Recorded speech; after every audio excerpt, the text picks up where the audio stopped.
জয় শ্রী মহাকাল, জয় মা তারা। আমার প্রিয় বন্ধুরা, আশা করি ঈশ্বরের কৃপায় খুব ভালো আছেন, সুস্থ আছেন এবং শান্তিতে আছেন।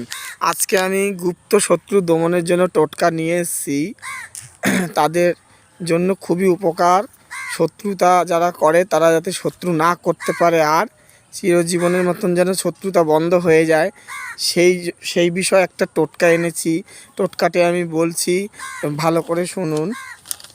এর আগেও দিয়েছি আমি শত্রু দমনের, কিন্তু এটাও খুব পাওয়ারফুল। এটা গুপ্ত শত্রু। দেখুন, এই দেখুন তিনটে লঙ্কা আছে, শুকনো লঙ্কা, এরকম বোটা থাকবে, নিখুঁত, কোনো দাগ ঠাক থাকবে না, নিখুঁত। তিনটেই লাগবে, 5টা দিলেও হবে না, 7টা দিলেও হবে না, তিনটেই লাগবে। এবারে এই সাদা কাগজে শত্রুর নাম লিখবেন। লেখার সময় বাড়িতে যেন কেউ না দেখে, আর বাড়িতে কাউকে জানিয়ে বেরোবেন না, করবেন না, তাহলে কাজটি হবে না। ঠিক আছে, খাটনিটাই বেকার হয়ে যাবে। তাহলে কি করতে হবে ভালো করে দেখুন, ফলো করুন। কে ভিডিওটা কেটে কেটে দেখবেন না, মন দিয়ে শুনুন, দেখুন, বুঝতে পারবেন। কাজে উপকার হবে, অবশ্যই হবে। এবার দেখুন, আমি অল্প কালো সর্ষে, সাদা সর্ষেটা বেশি আছে। হ্যাঁ, এই দেখুন, এই যে দিয়েছি, এইরকম নামটা কিন্তু আগে লেখা থাকবে, ঠিক আছে। এবার এইভাবে দিয়ে কি করবেন, এই দেখুন, এটা কুল গাছ, ভালো করে দেখুন। এই দেখুন, এটা কুল গাছ, দেখুন।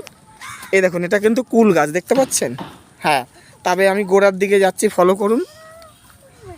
এবারে এইখানটাতে এই যে কুল গাছের গোড়ায় পুঁতে দেবেন, এরকম, এই যে এরকমভাবে পুঁতে দেবেন।